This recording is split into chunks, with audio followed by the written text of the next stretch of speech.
आप सभी का EFE के ऑनलाइन प्लेटफॉर्म पे स्वागत है। अपने एनाटॉमी का पार्ट पढ़ेंगे।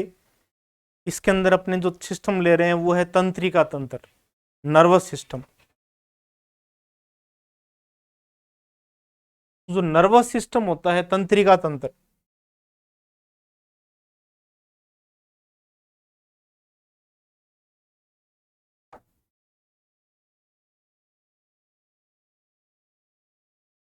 इसके अंदर देखें अपने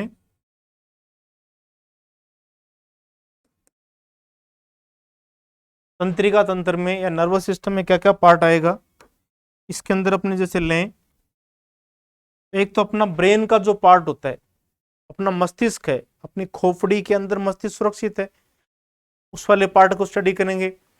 फिर अपनी रीढ़ की हड्डी के अंदर एक धागेनुमा संरचना होता है जिसको कहते हैं मेरुरज्जु, उस वाले पार्ट को, इसको रफली एक इमेज के द्वारा देखें तो सबसे पहले तो ये इस प्रकार से उभार और खांच वाला अपना मस्तिष्क होता है, स्कल बोन्स के अंदर जो एक प्रकार से, और फिर ये धागेनुमा संरचना ऐसे रीढ़ की हड्डी के अंदर इस तरह की संरचना है। यूं रीढ़ की हड्डी है, ये रीढ़ की हड्डी इस धागेनुमा संरचना को कवर किए हुए है।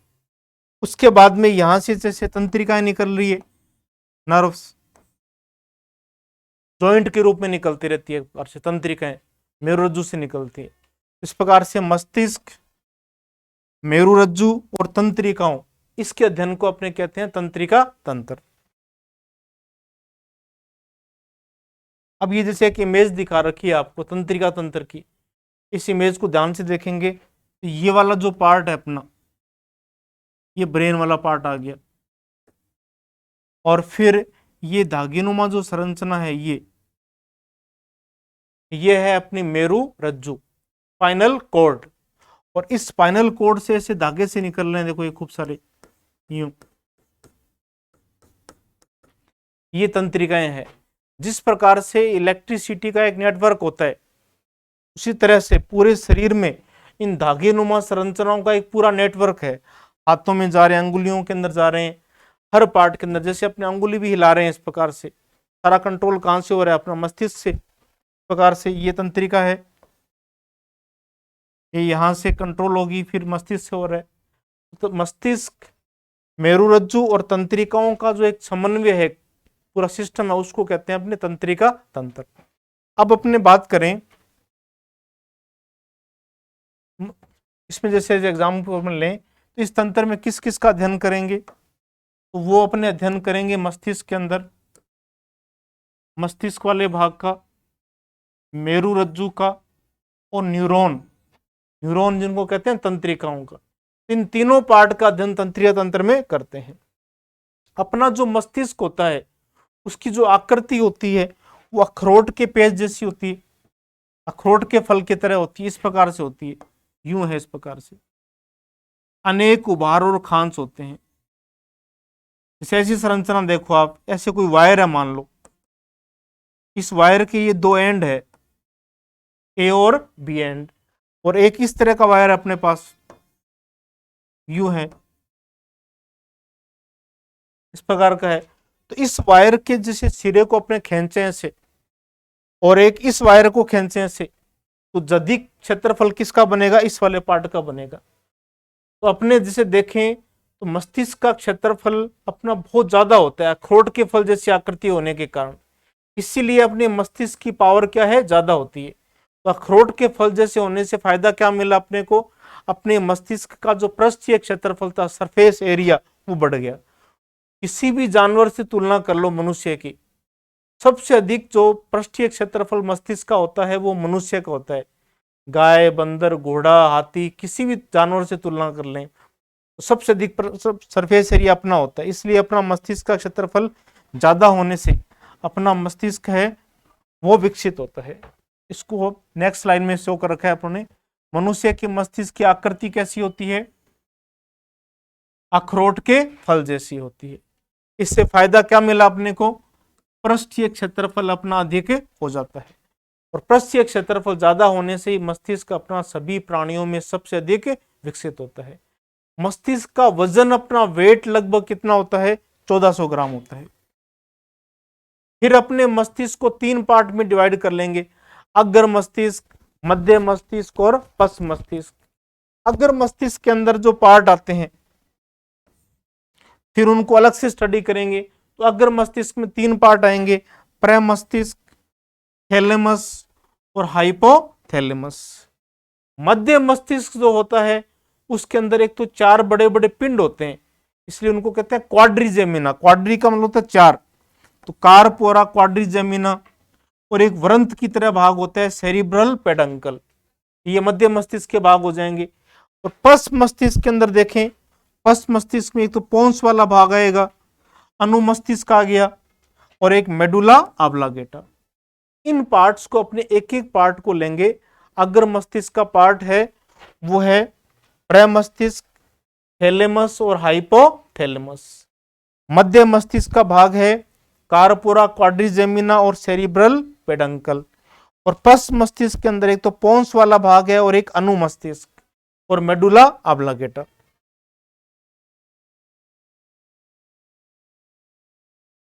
अब ये जो संरचना देखो आप मस्तिष्क की दिखा रखी है, ये जो उभार और खांच है इसके अंदर, ये उभार हो गया, ये खांच होगी, इस प्रकार की संरचना है। तो देखने में ऐसा बिल्कुल ऐसा लग रहा है जैसे कोई अखरोट का फल हो एक प्रकार से, और इसको खोपड़ी ने कवर कर रखा है। मस्तिष्क को अपनी जो खोपड़ी की हड्डियां होती है ये सुरक्षित करके रखती है ताकि इस पे चोट वगैरह नहीं लगे। और ये अलग अलग पार्ट दिखा रखे हैं इसके अंदर। अभी अग्र मस्तिष्क का भाग ये वाला भाग होता है, सबसे बड़ा भाग होता है जो ऊपर की ओर है। फिर मध्य मस्तिष्क आ जाता है और ये पश्च मस्तिष्क आ जाता है। पश्च मस्तिष्क में 3 पार्ट है, पोन्स है, मेडुला है और अनुमस्तिष्क वाला भाग है।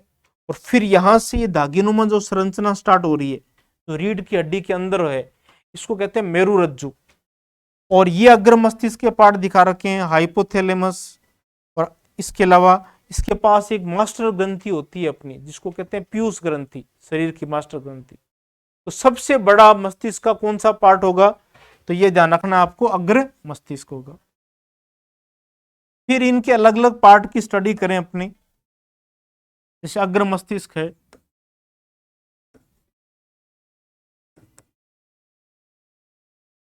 तो अग्र मस्तिष्क के अंदर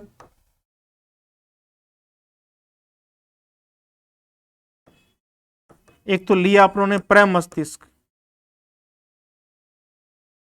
या इसको बोलते हैं सेरिब्रम। एक भाग होगा थैलेमस,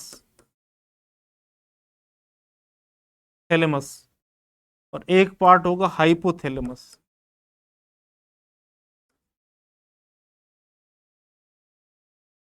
हाइपोथैलेमस, प्रमस्तिष्क, थैलेमस और हाइपोथैलेमस। अब अपने शरीर के अंदर, अपने माइंड के अंदर कोई भी इंफॉर्मेशन जा रही है, अपने ग्रहण कर रहे हैं, फिर उसको धारण कर रहे हैं, फिर उसको स्मरण कर रहे हैं। जैसे कंप्यूटर के अंदर होता है इनपुट है, प्रोसेसिंग, आउटपुट है। तो अपने सोचने विचारने की जो भी क्षमता है वो सारा कौन सा भाग करता है, इसको प्रमस्तिष्क करता है। इसके अलावा एक तरह से सोचना विचारना, थिंकिंग, जो मेन काम है ब्रेन का, वो प्रमस्तिष्क वाला भाग कर रहा है। इसके अलावा अनेक प्रकार की कुछ संवेदनाएं हैं, सेंसेशन है, घृणा है, प्रेम है, सुख है, दुख है, इच्छा, द्वेष, इनका कंट्रोल भी करता है एक प्रकार से। तो मस्तिष्क का सबसे बड़ा पार्ट, लार्जेस्ट पार्ट और सबसे अधिक विकसित डेवलप्ड पार्ट कौन सा है, प्रमस्तिष्क होता है। थैलेमस जो भाग है ये क्या करता है कि जैसे अपने जो न्यूरॉन होते हैं उनकी 2 कैटेगरी होती है। एक तो न्यूरॉन ऐसे होते हैं जो संवेदनाओं को लेके जाएंगे ब्रेन के अंदर, सेंसेशन को लेके जाते हैं, उनको कहते हैं संवेदी न्यूरॉन, सेंसरी न्यूरॉन्स। और एक जैसे रिएक्शन को वापस लाते हैं उनको कहते हैं मोटर न्यूरॉन, चालक तंत्रिका। तो संवेदी तंत्रिका और चालक तंत्रिका है, उनके बीच में जो कोऑर्डिनेशन बनाने का काम किया जाता है वो वाला भाग कौन कर रहा है, थैलेमस कर रहा है। हाइपोथैलेमस, हाइपो शब्द साइंस में नीचे के लिए आता है, तो थैलेमस के नीचे का भाग होता है ये। तो हाइपोथैलेमस मुख्य रूप से 4 काम करता है। एक तो अपने को भूख का पता चलता है, प्यास का पता चलेगा, ठंड का, गर्मी का, अपना जो बॉडी का अंदर का टेम्परेचर हमेशा मेंटेन रहता है 37 डिग्री सेल्सियस या 98.6 डिग्री फारेनहाइट। तो शरीर के अंदर के तापमान को बनाए रखने का काम भी कर रहा है। तो भूख का, प्यास, ठंड और गर्मी का अनुभव कौन कराएगा? हाइपोथैलेमस कराएगा। अब इनके ये फंक्शन दे रखे हैं, इनको देखें ध्यान से। प्रमस्तिष्क, तो इसके अंदर बड़े बड़े गोलार्ध होते हैं जिनको कहते हैं प्रमस्तिष्क गोलार्ध, जो आपस में जुड़े रहते हैं इस प्रकार से। ये ब्रेन के जो पार्ट है यूं इस प्रकार से गोलार्ध होते हैं, ये पट्टी की तरह जुड़े रहते हैं आपस में। इस पट्टीनुमा संरचना को बोलते हैं कार्पस कैलोसम, जो प्रमस्तिष्क गोलार्धों को आपस में जोड़ने का काम करती है। तो ये अपने को ध्यान रखना है, कार्पस कैलोसम जो है वो तंत्रिकाओं की एक पट्टी होती है जो प्रमस्तिष्क के गोलार्धों को आपस में जोड़ने का काम करती है। इसके अलावा प्रमस्तिष्क वाला जो भाग होता है वो वहां पे अपने स्पीच सेंटर भी होते हैं, बोलने का जो केंद्र है अपना वो भी वहां पे होगा, स्पीच सेंटर। प्रमस्तिष्क का कार्य एक तो सोचने विचारने की क्षमता, थिंकिंग कैपेसिटी को नियंत्रित करती है। अब ये जो बच्चे होते हैं जो मंद बुद्धि है, जिनमें सोचने विचारने की क्षमता कम होती है, उनका कौन सा भाग विकसित नहीं हो पाएगा? प्रमस्तिष्क विकसित उनका नहीं हो पाता। तो जन्म से मंद बुद्धि और बोलने में असमर्थ संतानों का प्रमस्तिष्क विकसित नहीं हो पाता। प्रमस्तिष्क गोलार्धों के बाहर जो देखें, बाहर का जो पार्ट होता है ग्रे से कलर का होता है, उसको कहते हैं ग्रे मैटर या धूसर द्रव, और आंतरिक भाग होता है वो सफेद रंग के पदार्थ होता है जिसको कहते हैं व्हाइट मैटर। व्हाइट मैटर, तो इनमें इन दोनों मैटरों का ध्यान रखना है। प्रमस्तिष्क के अंदर बाहर की तरफ तो होगा ग्रे से कलर का ग्रे मैटर, अंदर होगा व्हाइट मैटर। और दूसरा ये सोचने विचारने की क्षमता, बोलने की क्षमता, इसके अलावा विभिन्न प्रकार की संवेदनाओं का अनुभव कराने का भाग कर रहा है। तो सबसे विकसित और सबसे बड़ा भाग है एक प्रकार से। हाइपोथैलेमस, इसकी चर्चा की थी अपनों ने। हाइपोथैलेमस क्या क्या अनुभव कराता है अपने को? ठंड, गर्मी, भूख, प्यास, इनका अनुभव कराता है। और इसके अलावा जो अपनी मास्टर ग्रंथि होती है पीयूष ग्रंथि, वो पीयूष ग्रंथि अन्य ग्रंथियों पे नियंत्रण रखती है, इसलिए उसको मास्टर ग्रंथि कहा जाता है। और पीयूष ग्रंथि के ऊपर भी कंट्रोल करने का काम करता है हाइपोथैलेमस। तो मास्टर पे कंट्रोल करेगा तो उसको क्या बोलेंगे? हेडमास्टर बोलेंगे। ये क्वेश्चन कई बार बनता है। हाइपोथैलेमस को हेडमास्टर ऑफ एंडोक्राइन ग्लैंड्स भी कहा जाता है, अंतःस्रावी ग्रंथियों का हेडमास्टर कहा जाता है। दूसरा, हाइपोथैलेमस वाला जो भाग है वो एक सिस्टम बनाता है, लिम्बिक सिस्टम। हाइपोथैलेमस मिलके एक लिम्बिक सिस्टम बनाता है। इस लिम्बिक सिस्टम के द्वारा अपने को जैसे अपने जो भी एनर्जेटिक अनुभव करते हैं, उत्साहित अनुभव करते हैं, इसके अलावा कुछ लैंगिक व्यवहार है उसको भी कंट्रोल करने का काम करता है। और विभिन्न प्रकार की भावनाएं, इमोशंस है, उसको भी ये लिम्बिक सिस्टम कंट्रोल करेगा, हाइपोथैलेमस के साथ मिलकर काम करता है एक प्रकार से। तो सबसे बड़ा और सबसे विकसित भाग कौन सा होता है मस्तिष्क का? प्रमस्तिष्क या सेरिब्रम होता है। फिर चर्चा करें आगे अपने मध्य मस्तिष्क की। अब इसमें क्या होता है कि ये इस प्रकार से गोलार्ध है, जैसे यूं बड़े बड़े गोलार्ध लिए, इनमें उभार और खांच है, ऐसी संरचना है। ये तो अपनों ने पढ़ा था अग्र मस्तिष्क के बारे में। और फिर बीच के अंदर क्या होते हैं? ऐसे पिंड होते हैं, ऐसे ये 4 पिंड होते हैं। इन 4 पिंडों में से 2 पिंड तो होते हैं ऑप्टिक लोब, दृष्टि बिंदु, दृष्टि पिंड। इन ऑप्टिक लोब का संबंध अपनी आंखों के साथ होता है। ऑप्टिक लोब से तंत्रिकाएं जाती है, नर्व्स, और अपने इस प्रकार से आंखों के साथ इसका संबंध होता है। और 2 लोब जो होते हैं, ऑडिटरी लोब, ऑडिटरी लोब, या कह सकते हैं सर्वे पिंड। सर्वे पिंड मतलब सुनने का काम करता है। बहुत ही सिंपल रूप में से समझना है आपको कि अपना जो मध्य मस्तिष्क है वो 4 पिंडों से मिलकर बना हुआ है। उन 4 पिंडों में से 2 पिंड का संबंध तो अपनी आंखों के साथ है और 2 पिंडों का संबंध अपने कानों के साथ है। तो अपने को जो भी चीज दिखाई देती है, देखने का जो ज्ञान है, सुनने का ज्ञान है, वीडियो ऑडियो सिस्टम, अपना सारा कंट्रोल किसने कर रखा है? मध्य मस्तिष्क ने कर रखा है। और कोई संतान ऐसी है जन्म से मान लो अंधी है या बहरी है, इस प्रकार की कोई समस्या है, आंखें तो नॉर्मल है, उसकी आंखों में दिक्कत नहीं है, कानों में दिक्कत नहीं है, फिर भी दिखाई नहीं देता है या सुनाई नहीं देता है, तो उनका मध्य मस्तिष्क विकसित नहीं हो पाया। ऐसी संतानों में मध्य मस्तिष्क विकसित नहीं हो पाता। ये अपनों ने बात किया था। मध्य मस्तिष्क के अंदर 2 तो दृष्टि पिंड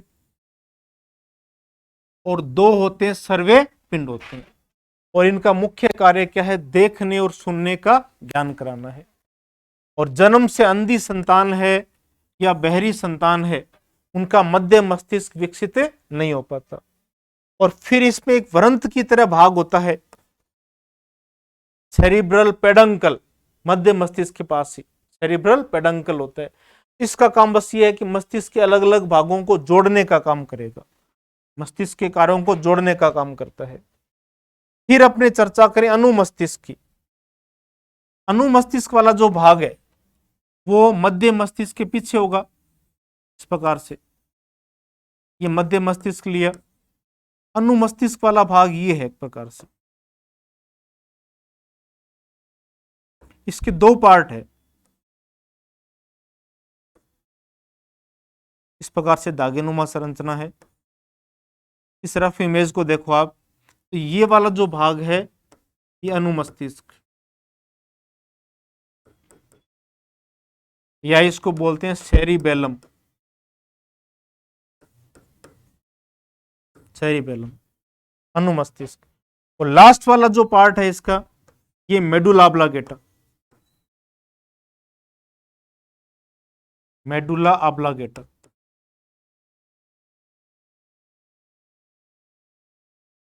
अनुमस्तिष्क और मेडुला ऑब्लांगेटा। इसमें अपने शरीर में 2 प्रकार की क्रियाएं होती है।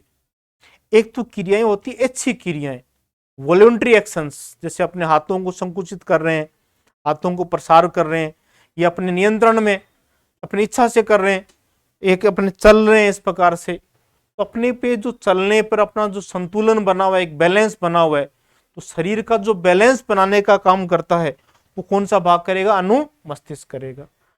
और दूसरा, ये भाग अल्कोहल के प्रति बहुत ही संवेदनशील होता है। यदि कोई व्यक्ति है अल्कोहल अधिक पी लेता है तो ये वाला भाग अस्थायी रूप से निष्क्रिय हो जाएगा। अस्थायी रूप से निष्क्रिय हो जाने पर अपनी अच्छी क्रियाएं, इस प्रकार से मांसपेशियों पे कंट्रोल नहीं रहेगा, मांसपेशियों पे नियंत्रण नहीं रहता, तो संतुलन खराब हो जाता है। इस प्रकार से अल्कोहल पीने के बाद जो शरीर का संतुलन खराब होता है, उसका कारण मस्तिष्क का कौन सा भाग प्रभावित हुआ है? अनुमस्तिष्क। तभी तो ट्रैफिक के अंदर जैसे मान लो कोई अल्कोहल पी के गाड़ी चला रहा है, उस पर फाइन लगता है भयंकर, तो अपने शरीर का बैलेंस नहीं बन पाता। अपना जो शरीर का संतुलन है, ऐच्छिक पेशियों पे कंट्रोल है अपना, वो कौन से भाग ने बना रखा है? अनुमस्तिष्क ने बना रखा है।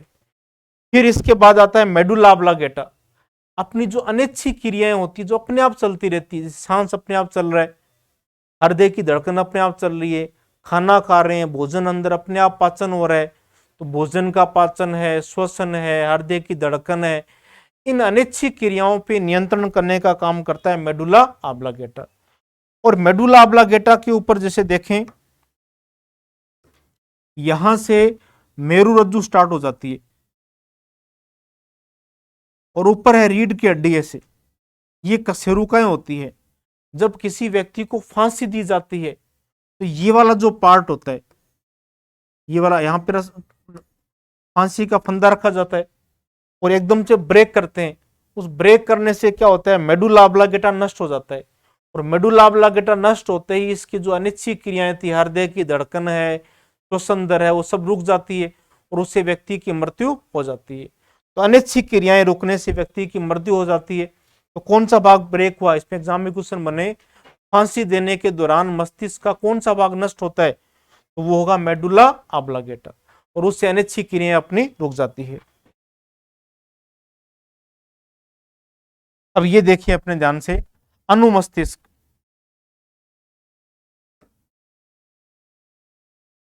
या सेरिबेलम ऐच्छिक मांसपेशियों पर नियंत्रण रखकर शरीर का संतुलन बनाने का काम करता है। अब इसके अलावा यदि ये क्वेश्चन पूछ लिया जाए कि शरीर का संतुलन बनाने का काम अनुमस्तिष्क तो कर ही रहा है, इसके अलावा और कौन सा भाग करता है, तो अपने जो कान होते हैं, कानों के अंदर की जो संरचना होती है अंतःकरण में अर्धचंद्राकार नलिका होती है, सेमीलुनर ट्यूबुल्स होती है, तो ये भी संतुलन बनाने का काम करती है। अर्धचंद्राकार नलिकाएं संतुलन बनाने का काम करती है। तो मोटा मोटा आप ध्यान रखोगे कि शरीर का जो बैलेंस है वो एक तो सेरिबेलम ने बना रखा है, अनुमस्तिष्क ने, और दूसरा अंतःकरण ने, सेमिलुलर वाल्व ने अपना बैलेंस बना रखा है। और फिर अपन ने चर्चा की थी मेडुला ऑब्लांगेटा की। ये मेडुला ऑब्लांगेटा है और यहां से स्पाइनल कॉर्ड स्टार्ट हो जाती है। ये अग्र मस्तिष्क का भाग है पूरा पूरा। इस डायग्राम के अंदर अपने जैसे देखें, ये जो मेडुला ऑब्लांगेटा है ये यहां लोकेशन है, अनैच्छिक क्रियाओं पे कंट्रोल कर रही है। और ये वाला जो भाग है ये मध्य मस्तिष्क का भाग है, यहाँ पे पिंड से होते हैं एक प्रकार से। और ये जो स्ट्रक्चर दिखा रखी है ये अनुमस्तिष्क की दिखा रखी है, सेरिबेलम की, जो शरीर का संतुलन बना के रखती है, ऐच्छिक पेशियों पे अपना कंट्रोल बना के रखेगी।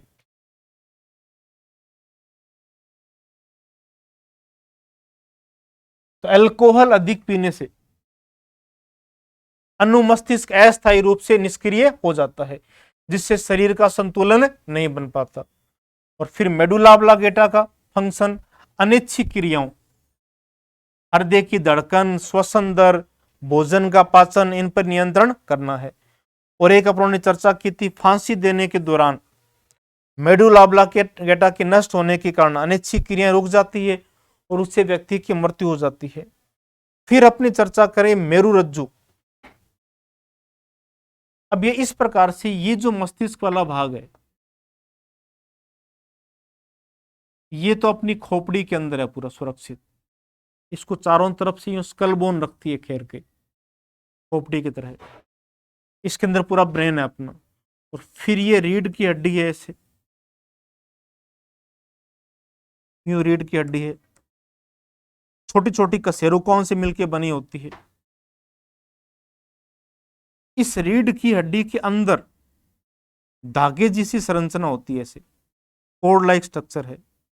इस धागे जैसी संरचना को कहते हैं अपने मेरुरज्जु या स्पाइनल कॉर्ड। ये मेरुरज्जु स्ट्रक्चर है एक प्रकार से। अब इनसे धागे से निकलते रहते हैं ऐसे, ये न्यूरॉन निकल रहे हैं ऐसे, ऐसे जोड़े के रूप में निकल रहे हैं। ये जैसे हाथों में जा रहे हैं, ये जैसे पैरों में जा रही है। इस प्रकार से पैर के रूप में स्पाइनल नर्व्स होती है, तंत्रिकाएं, मेरु तंत्रिकाएं होती है। पूरे शरीर में इनका जाल है एक प्रकार से। अब अपने मस्तिष्क वाले भाग से सबसे अधिक दूरी पे कौन सा भाग है अपना, पैर का अंगूठे का भाग है। अब जैसे पैर का अंगूठा है, यहां पर कोई आलपीन चुभोए अपने, या कोई गर्म वस्तु छुए, तो जैसे ही कोई गर्म वस्तु छुएंगे तो इस प्रकार से तंत्रिकाएं जो है वो सेंसरी नर्व इसको लेके जाएगी। अब यदि सेंसरी नर्व संवेदी तंत्रिका इस संवेदना को ब्रेन में लेके जाए और ब्रेन से फिर वापस रिएक्शन आए, पहले स्पाइनल कॉर्ड के पास आए फिर यहाँ पे आए, तो इसमें टाइम ज्यादा लग जाएगा। कभी आपने देखा होगा ऐसी जो क्रियाएं होती है, जैसे कोई खाना बना रहा है, तवा है, उस तवे के ऊपर अपनी अंगुली लग गई, तो अपने को ऐसे सोच के थोड़ी हटाते हैं कि हाथ मेरा गर्म हो रहा है, चलो दूर करते हैं। हाथ अपने आप ही क्या होता है, दूर हट जाता है। ऐसे कोई नुकीली वस्तु छूती है तो हाथ अपने आप ही दूर हट जाएगा। तो गर्म या नुकीली वस्तु के छूने पर प्रभावित भाग का एकदम दूर हट जाना, इस प्रकार की जो एक्शन होती है उन एक्शन को बोलते हैं रिफ्लेक्स, रिफ्लेक्स एक्शन या प्रतिवर्ती क्रियाएं।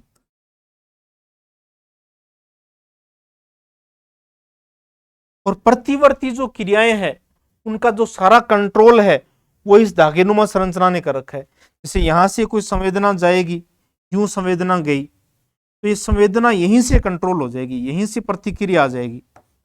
एक प्रकार से संवेदी तंत्रिका लेके गई और मेरु रज्जु से जो वापस प्रेरक कारक आएगी मोटर नर्व, वो क्या करेगी, इस प्रक्रिया को कंट्रोल कर देगी। इस प्रकार से ऐसी क्रियाएं जिसमें शरीर एकदम निर्णय लेता है अपना, गर्म वस्तु के छूने पर या नुकीली वस्तु के छूने पर, ऐसी क्रियाओं को तो कहेंगे रिफ्लेक्स एक्शन, और इन पे कंट्रोल अपना ये धागेनुमा संरचना ये मेरुरज्जु करता है। ये इसमें इसका फंक्शन बता रखा होगा, ये मेरुरज्जु लिया अपने। मेरुरज्जु प्रतिवर्ती क्रियाओं पर नियंत्रण करती है, जैसे गर्म या नुकीली वस्तु के छूने पर प्रभावित भाग का एकदम दूर हट जाना। इसके अलावा क्या होता है कि कई बार कोई व्यक्ति है जिसने एकदम से कोई भारी सामान उठा लिया, अपने कहते हैं कि उसके डिस्क में प्रॉब्लम होगी। तो इस प्रकार की ये डिस्क होती है अपनी, जैसे ये रीढ़ की हड्डी है, यूं लें अपने, रीढ़ की हड्डी छोटी छोटी कशेरुकाओं से मिलकर बनी हुई है, यूं होती है ऐसे इसमें। और ये जैसे अंदर इसके धागेनुमा संरचना है। और यहां पर अपने बात करें, ये जैसे डिस्क है, ऐसे डिस्क नुमा स्ट्रक्चर है, और यहां से तंत्रिका निकल रही है, ऐसे यूं है, ये जैसे पैर में जा रही है। पैर के अंदर जो तंत्रिका जाती है अपने, वो सबसे लंबी तंत्रिका होती है अपनी, इसको कहते हैं सियाटिका नर्व, सियाटिका तंत्रिका। अब किसी व्यक्ति ने जैसे एकदम से कोई भारी वजन उठाया और कमर के अंदर एकदम झटका आ गया, तो ये जो डिस्क है यहां से यहां चली गई, इस प्रकार से यूं होगी, ऐसे ऐसे हो जाएगी। तो ये जो हड्डी है इस प्रकार से, इसकी संरचना ऐसी आ गई, यूं, ये डिस्क यहां चली गई। तो ये जो तंत्रिका है, ये तंत्रिका दोनों हड्डियों के दबाव पे आ जाएगी, इस प्रकार से। वापिस देखें ध्यान से, ये जो डिस्क है एकदम भारी सामान उठाने से एकदम यहां चलेगी, तो फिर ये दोनों तंत्रिकाओं के बीच में आ जाएगी, और इस प्रकार से फिर पैर में दर्द शुरू हो जाता है। पैर में दर्द होता है, इसी प्रकार से कमर में भी दर्द होता है। इस प्रकार के रोग को कहते हैं सियाटिका रोग, सियाटिका रोग।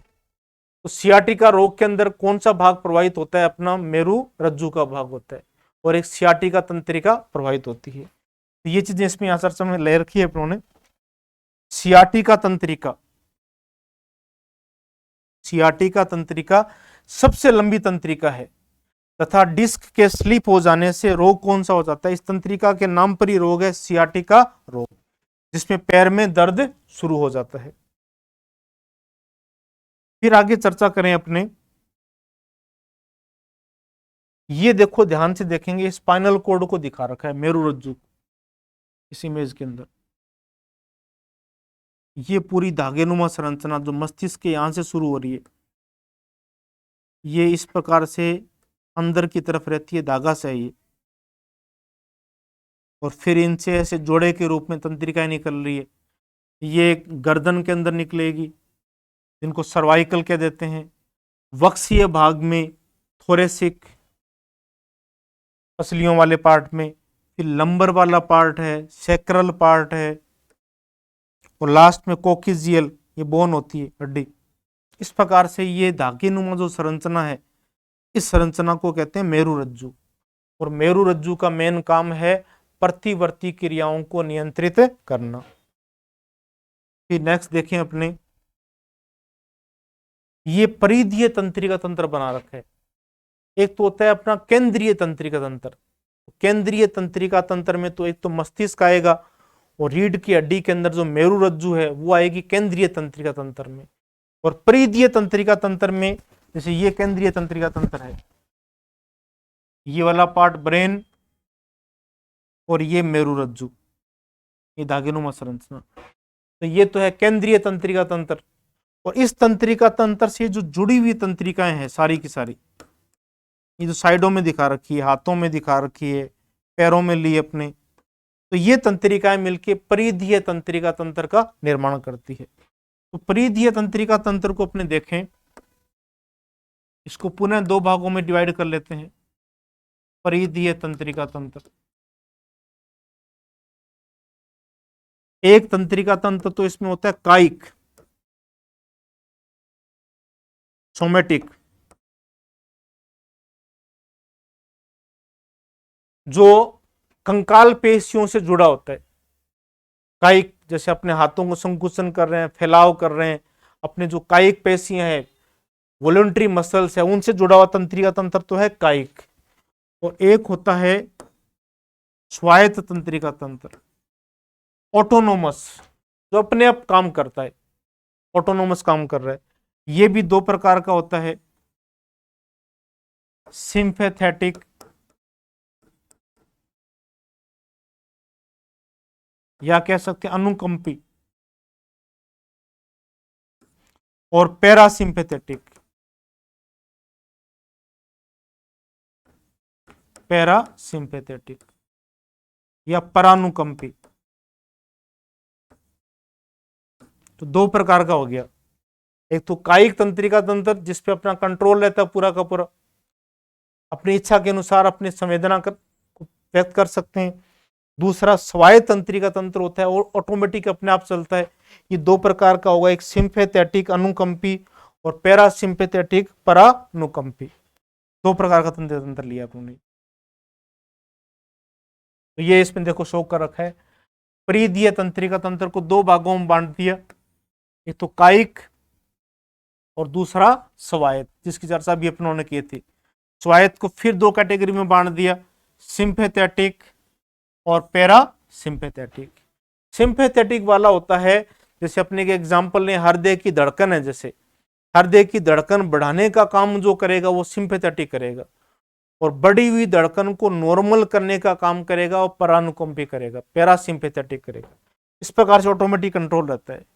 और सीएनएस यानी सेंट्रल नर्वस सिस्टम के साथ विभिन्न तंत्रिकाएं जुड़ी हुई है, और एक प्रकार से परिधीय तंत्रिका तंत्र का निर्माण कर रखा है। सीएनएस का जो ऐच्छिक मांसपेशियों से संबंध है, ऐच्छिक मांसपेशियों से संबंध कौन सी तंत्रिकाओं का है? कायिक तंत्रिकाओं का है। और अनैच्छिक मांसपेशियां जितनी भी है अपनी बॉडी में, जैसे लीवर, किडनी, आंतों के अंदर अनेक मांसपेशियां हैं, अपने आप काम कर रही है, तो उन अनैच्छिक मांसपेशियों से जो संबंध है वो तंत्र कौन सा काम कर रहा है? स्वायत्त तंत्रिका तंत्र। इस प्रकार से ये ऑटोनोमस और सोमेटिक नर्वस सिस्टम जो मिलकर एक परिधीय तंत्रिका तंत्र का निर्माण करते हैं। फिर चर्चा करें अपने, जैसे ये दिखा रखी है, देखो न्यूरॉन को, शरीर की सबसे लंबी कोशिका तंत्रिका जो न्यूरॉन होती है, इस प्रकार की संरचना होती है इसकी। अब ये जो आगे का भाग दिखा रखा है इसका, ये मेन पार्ट है। इस मेन पार्ट के अंदर ये जो दिख रहा है अपने को, ये है न्यूक्लियस, केंद्रक। तो ये सेल बॉडी होगी इसकी, न्यूरॉन की। इसको आप एक बार रफली इमेज से देखो तो फिर अपने ज्यादा क्लियर हो जाएगा। जैसे ऐसे देखें अपने, यूं पार्ट है, जैसे ऐसे दिखा रखे, ये ऐसे धागे से, एकदम क्लियर हो जाएगा। और यहां पर न्यूक्लियस है, इसके अंदर ये जो पार्ट है इसका, ये है साइटोन, और ये पार्ट एक्सोन, और ये जो धागे से दिख रहे हैं ये है डेंड्रोन, डेंड्रोन्स। तो ये सबसे लंबी तंत्रिका होती है अपनी, सबसे लंबी कोशिका है, सॉरी। इसके अंदर ये तंतुनुमा भाग दिख रहा है, तो ये तो एक्सोन, ये इसकी बॉडी वाला पार्ट आ रहा है साइटोन, और आगे की तरफ ये बिल्कुल सूक्ष्म धागे से होते हैं, इनको कहते हैं डेंड्रोन। इस प्रकार की शेप होती है। अब इस शेप को अपने इसमें देखें आप, इस डायग्राम के अंदर ये देखो धागेनुमा संरचना दिख रही है, ऐसे फाइबर लाइक स्ट्रक्चर है, ये फाइबर से है, ये है डेंड्रोन्स, सिंगुलर वर्ड यूज करेंगे डेंड्राइट्स। और ये अंदर की तरफ इसके है एक्सोन, एक्सोन के ऊपर ये जो सेल दिखा रखी है, ये जो सेल्स होती है इनको कहते हैं स्वान सेल्स। एक्सोन को कवर करके रखेगी स्वान सेल्स, और एक शीत का निर्माण कर लेती है। उस शीत को कहते हैं माइलिन शीत। एक्सोन के ऊपर ऐसे जो कोशिकाएं हैं, इन कोशिकाओं को तो नाम दिया स्वान सेल्स, और ये स्वान सेल्स ये सारी मिलकर एक शीत का निर्माण कर लेगी, इसको बोलेंगे माइलिन शीत। और दो स्वान सेल के बीच में ये एक जो गर्त की तरह भाग होगा उसको कहते हैं नोड ऑफ रेनवियर। बीच का पार्ट है नोड ऑफ रेनवियर, और लास्ट वाला जो टर्मिनल है इसको कहते हैं एक्सोन टर्मिनल्स। इसको वापस देखें एक बार। ये वाला पार्ट तो है डेंड्रोन, और ये इसकी है सेल बॉडी, और ये है एक्सोन। एक्सोन के ऊपर है स्वान सेल्स। स्वान सेल्स मिलके एक शीत का निर्माण कर रही है, उसको बोल दिया माइलिन शीत। और स्वान सेल के बीच में जो नोड है उनको नोड ऑफ रेनवियर, और एक्सोन का लास्ट वाला पार्ट है एक्सोन टर्मिनल। इस प्रकार की अपनी नर्व सेल्स होती है।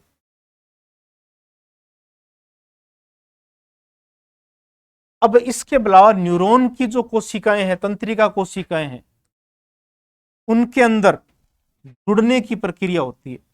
इस प्रकार से ऐसे समझे अपने, ये एक न्यूरॉन है, ये इसके डेंड्राइट्स है, ये इसका टर्मिनल पार्ट है, और ये आगे की तरफ आगे वाला न्यूरॉन है, ये न्यूरॉन है, ये इसके डेंड्राइट्स है। अब यहां से इंफॉर्मेशन आ रही है, ये कोई भी सूचना जा रही है, इस डेंड्रोन से इस साइटोन के पास गई, साइटोन से एक्सोन के पास। अब यहां पे ये जो दोनों पार्ट है, आगे वाले का एक्सोन और पीछे वाले का डेंड्रोन, ये जुड़ जाएंगे आपस में से। जुड़ने की प्रक्रिया होती है। इस जुड़ने की प्रक्रिया को कहते हैं सिनेप्सिस। सिनेप्सिस का प्रोसेस हो गया। और सिनेप्सिस की प्रक्रिया जितनी ज्यादा स्ट्रॉन्ग होती है उतनी ही सूचनाएं अपने दिमाग में इफेक्टिव रूप से जाती है। जैसे कई स्टूडेंट्स होते हैं जिनका आईक्यू लेवल बहुत ज्यादा होता है, उनके अंदर ये सिनेप्सिस की प्रक्रिया बहुत स्ट्रॉन्ग होती है। ये सिनेप्सिस की प्रक्रिया स्ट्रॉन्ग कहां से बनती है? एक तो इंटरेस्ट से।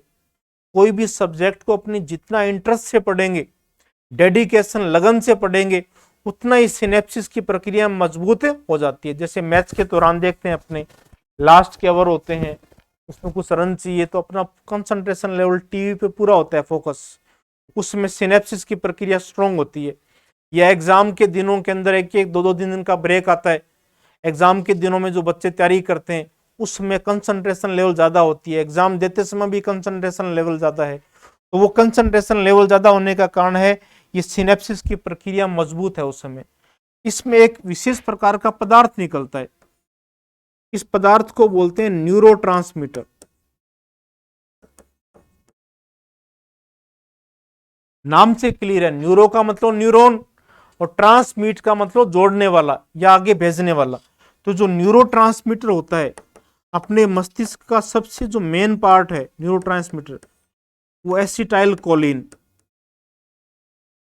कोई पर्सन जितना ज्यादा पॉजिटिव होता है, सकारात्मक सोच रहा है, उसमें उसकी सिनेप्सिस की प्रक्रिया मजबूत होगी और एसिटाइल कोलिन का लेवल भी क्या होता है? ज्यादा हो जाता है। वो कोई व्यक्ति बहुत ही टेंशन में रहता है, लंबे समय तक तनाव में रहता है, तो बुढ़ापे के अंदर क्या होता है?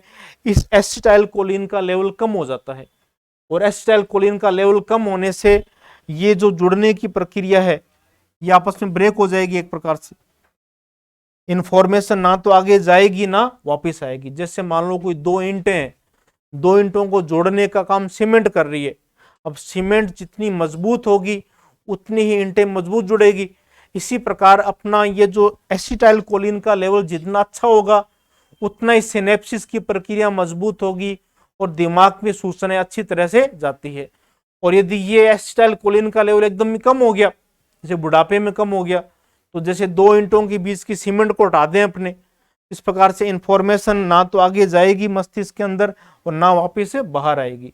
उस प्रकार का एक रोग होता है, उस रोग को कहते हैं अल्जाइमर। अल्जाइमर रोग हो जाता है।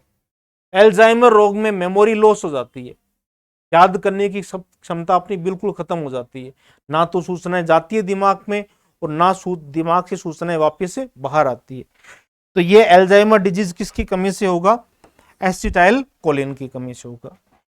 इस पार्ट को अपने जैसे देखते हैं, दो न्यूरॉन के बीच जुड़ने की प्रक्रिया क्या कहलाती है? सिनेप्स कहलाती है, जो कि न्यूरोट्रांसमीटर के द्वारा संचालित होती है। और मुख्य न्यूरोट्रांसमीटर कौन सा है अपना? एसिटाइल कोलिन होता है। लगातार चिंता करने से मुख्यतः बुढ़ापे में एसिटाइल कोलिन की कमी आने पर मेमोरी लॉस, याददाश्त समाप्त हो जाती है। उस रोग को बोलते हैं अल्जाइमर रोग। अल्जाइमर रोग कहा जाता है। फिर अपने बात करेंगे कि न्यूरॉन के टाइप लेंगे, 3 प्रकार के न्यूरॉन होंगे। तो यहां तक की प्रोसेस को वापस रिकॉल करें क्वेश्चन फॉर्म में, दो न्यूरॉन के बीच जुड़ने की प्रक्रिया क्या कहलाएगी? सिनेप्स। और मुख्य न्यूरोट्रांसमीटर कौन सा होता है अपना? Acetyl choline.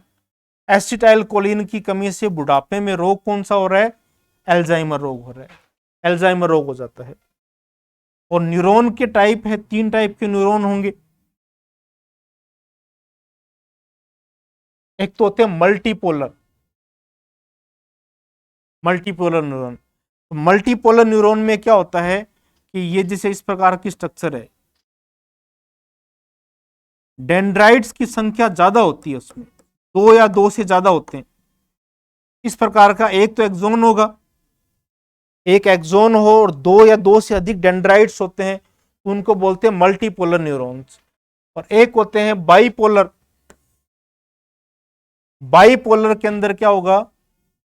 एक ही एक्सोन होगा और एक ही डेंड्रोन होगा।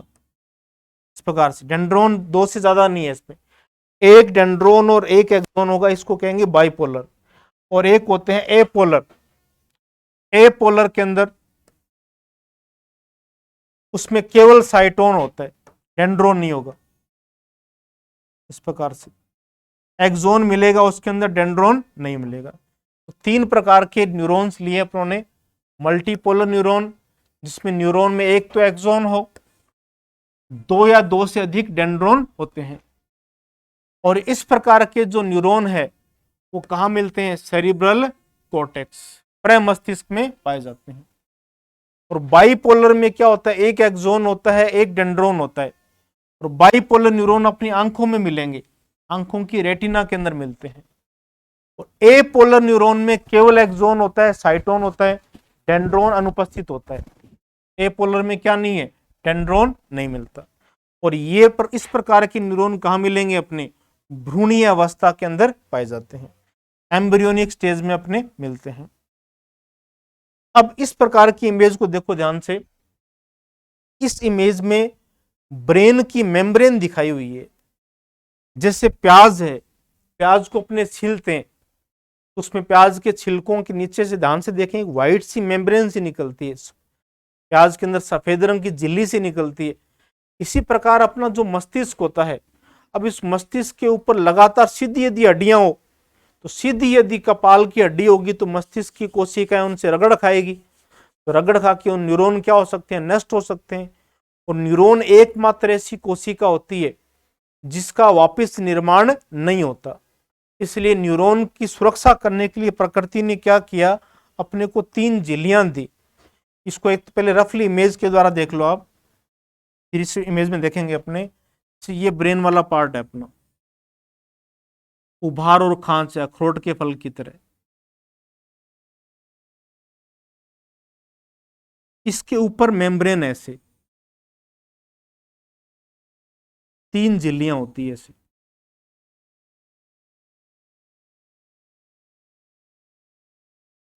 3 मेम्ब्रेन लिए अपने। सबसे बाहर वाली जो झिल्ली है, इनको एक टेक्निक के द्वारा याद कर सकते हो आप, डीएपी। डीएपी से खाद आती है, डीएपी। डी का मतलब ड्यूरामेटर, ड्यूरामेटर। ए का मतलब अरेक्नोइड और पी है पाइयामेटर। ड्यूरामेटर, अरेक्नोइड और पायामेटर, ये 3 झिल्लियां हैं। इन 3 झिल्लियों के ऊपर फिर होती है खोपड़ी की हड्डियां, और ये 3 झिल्लियां मस्तिष्क की सुरक्षा कर रही है। इन तीनों झिल्लियों को सम्मिलित रूप से एक नाम दिया जाता है मेनिंजेज।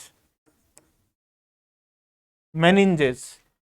और इन मेनिंजेज में क्या होता है, कोई कोई बैक्टीरिया का इन्फेक्शन हो गया तो जीवाणु के संक्रमण से ये झिल्लियां सूज जाती है, ऐसे स्वेलिंग आ जाएगी, झिल्लियों में सूजन आ जाएगी और तेज बुखार आएगा। उस प्रॉब्लम को कहते हैं मेनिंजाइटिस। मेनिंजाइटिस। आइटिस का मतलब संक्रमण होना एक प्रकार से, और मेनिंजेज के अंदर संक्रमण हुआ तो इसको बोल दिया मेनिंजाइटिस या ब्रेन फीवर, मस्तिष्क का बुखार कहा जाता है। तो इनका एक तो ऑर्डर ध्यान रखना है आपको, बाहर से अंदर की तरफ किस ऑर्डर में ध्यान रखोगे आप, डीएपी के ऑर्डर से, ड्यूरामेटर, अरेक्नोइड और पायामेटर। और झिल्लियों का सम्मिलित रूप से नाम क्या दे दिया गया, मेनिंजेस। और इसमें संक्रमण से रोग कौन सा होगा, मेनिंजाइटिस। अब ये दिखा रखा है इसके अंदर, देखो आप, ये ब्रेन का पार्ट है और ये जो एक ट्रांसफर सेक्शन काट के ये 3 झिल्लियां दिखा रखी है। सबसे बाहर वाली झिल्ली है ये ड्यूरामेटर, इसके बाद में है पायामेटर और अरेक्नोइड, तीनों दिखा रखी है। और ऊपर ये बोन है, हड्डी है इसके ऊपर, ये जो व्हाइट सी दिख रही है ये तो बोन है। इसके नीचे ये 3 मेम्ब्रेन है, ड्यूरामेटर, अरेक्नोइड और पायामेटर। और फिर ये ब्रेन का टिश्यू आ गया प्रकार से, नर्व आ गई, न्यूरॉन्स वाला पार्ट आ गया प्रकार से। इस झिल्लियों को कहते हैं मेनिंजेस, और संक्रमण से रोग हो जाएगा मेनिंजाइटिस।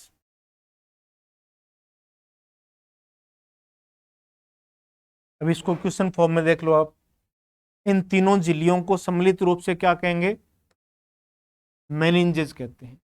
और जिसमें संक्रमण हो जाने पर ये झिल्लियां सूज जाती है और रोगी को तेज बुखार आता है, इस रोग को कहेंगे मेनिंजाइटिस। इसके अलावा 2 प्रकार के अपने न्यूरॉन्स होते हैं। एक तो इस प्रकार के न्यूरॉन्स जिनके एक्सोन के ऊपर स्वान सेल होती है, स्वान सेल का कवरिंग है, तो उसको कहते हैं माइलिनेटेड। और जिनमें स्वान सेल की कवरिंग नहीं है उनको कहेंगे नॉन माइलिनेटेड। तो न्यूरॉन के एक्सोन के ऊपर स्वान सेल्स का आवरण पाया जाएगा तो उन्हें कहते हैं माइलिनेटेड न्यूरॉन्स। और मुख्यतः माइलिनेटेड जो न्यूरॉन है वो या तो क्रेनियल तंत्रिकाओं में है, कपाल की तंत्रिकाओं में, या मेरु तंत्रिकाओं में। मतलब जो मस्तिष्क से अपनी तंत्रिकाएं निकल रही है सीधी, उनको कहते हैं कपाल तंत्रिकाएं। और रीढ़ की हड्डी से जो निकल रही है उनको कहते हैं मेरु तंत्रिकाएं, स्पाइनल नर्व्स। तो उनके ऊपर क्या है कि श्वान कोशिकाओं का आवरण पाया जाता है, तो उनको माइलिनेटेड कहते हैं। और बाकी जो न्यूरॉन है वो है नॉन माइलिनेटेड, उन पे श्वान सेल का कवरिंग नहीं पाई जाती।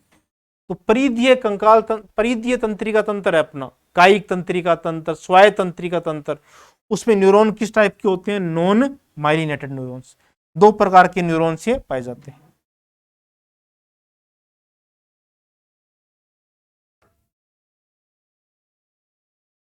इस प्रकार से ये पूरा अपने तंत्रिका तंत्र को पढ़ा, मस्तिष्क की संरचना को, मेरुरज्जु के बारे में, अलग अलग न्यूरॉन्स के बारे में, सारे न्यूरॉन्स के टाइप लिए, फिर मस्तिष्क की झिल्लियां पढ़ी, मेनिंजेस और उनसे होने वाले रोग।